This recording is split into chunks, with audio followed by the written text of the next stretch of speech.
Hey YouTube, 98 Murray here. Been a little while since I did a video. We've been pretty blowing and going at work here lately, summertime and all that. But I went on a trip here this weekend, picked up some Murrays.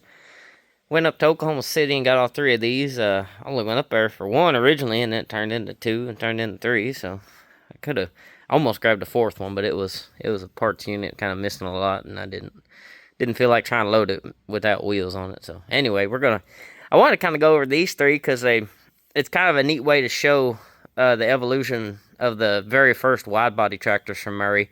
Because these are two of them are 97s and one's a 98. And believe it or not, there's actually a few little changes there from the very first year model that a lot of people don't quite know. So, the Murray wide body tractors, the rail frame design, they were introduced in 1997 by Murray.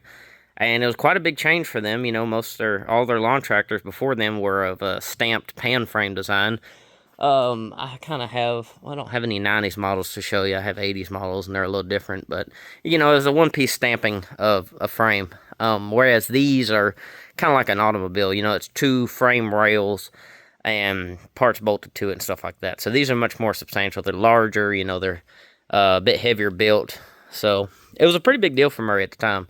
And they still hold up really well to this day. They're really comfortable tractors, really well made, and especially for the price point they were sold at, But, so this one right here is a 97. This one is an earlier 97, and the way we can tell, let me climb up on here. The earlier 97's, a dead giveaway, is these two bolts right here.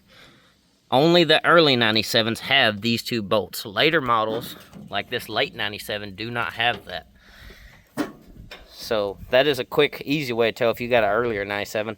Also, kind of one way I spot too is the paint. It might be hard to pick up on camera, especially since this one's pretty dusty. It's been sitting in a garage. But early 97s have almost more of a cherry paint. I don't know paint terms very well, but you can kind of tell it's a different shade of red than that. That's a late 97 right there, and it's more of the traditional red that you would see going in through the 90s and early 2000s for Murray. That's what they kept more of, but this red is more kind of what they were using in 96, 95. So it's a little bit different shade. Another thing too, the badge on the back, or the decal, earlier 97s have, the cutting edge of value at the bottom, while later 97s do not have that. It just says Murray on it. It doesn't have that extra little wording. But one thing that 97s early and late have that is quite different is these kind of dash filler pieces here are a two-piece. You can see this is metal, and then this is plastic, and they screw together. You can see all these screws here. It's missing one there, and that one has it too. You can see all the screws. They're kind of a dead giveaway of that.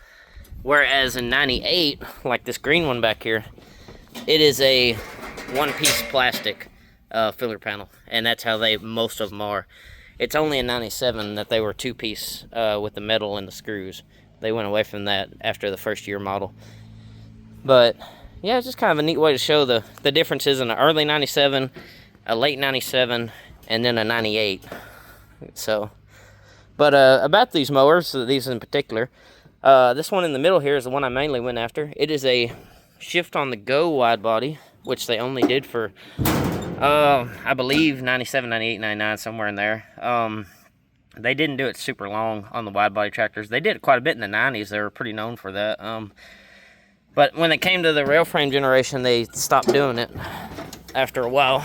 But the way this works is, you have your regular 6-speed transmission, but instead of having to hit the brake pedal and come to a complete stop to shift gears, the way this works is as you pull this lever over, and you can probably see in here, as you pull the lever, it clutches the belt, but it does not apply the brake. So you're bouncing along in first gear or whatever, and you want to shift to second, instead of coming to a complete stop, you can just, go from first down to second and kind of keep rolling. So it's a little bit smoother, kind of neat. That's kind of why I wanted it, is just to have an example of one, because I have yet to own a shift on the go wide body. This is my first one.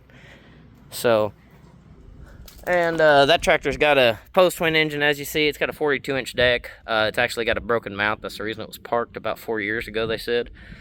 So this tractor on the front here is a this tractor runs, drives, and mows, but it does have a few issues. It's got 3 flats that like to go down pretty fast.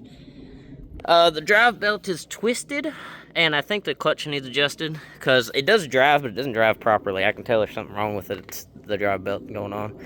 And it's got a pretty wicked oil leak on it, actually. So, it's clean. Old boy cleaned it up real good before he sold it, but it's got a pretty wicked oil leak. I think it's that rear plate on that engine. This one has an opposed twin as well.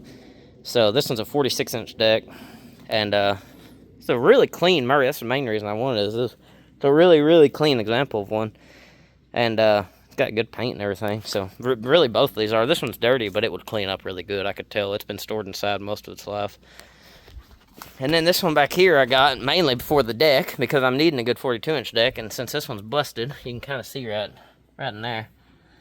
Since that's broken, I mean, it could be fixed, but I was in the area and this was cheap, so I grabbed it. It's got a pretty dang solid 42-inch deck on it.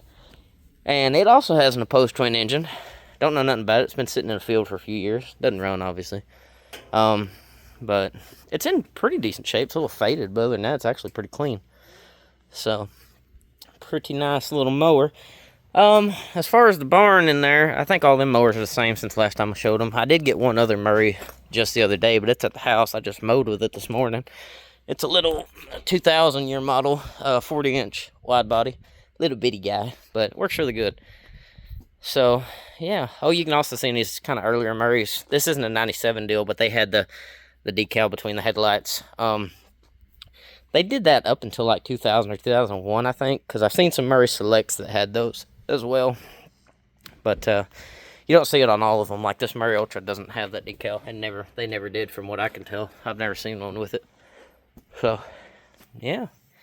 I'm about to get these unloaded here into the shed and work on them another day. It's awful hot right now, so I ain't going to fool with them today. I'm just going to get them unloaded and that's it.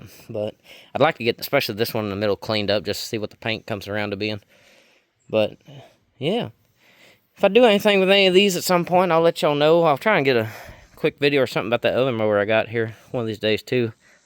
But, yeah.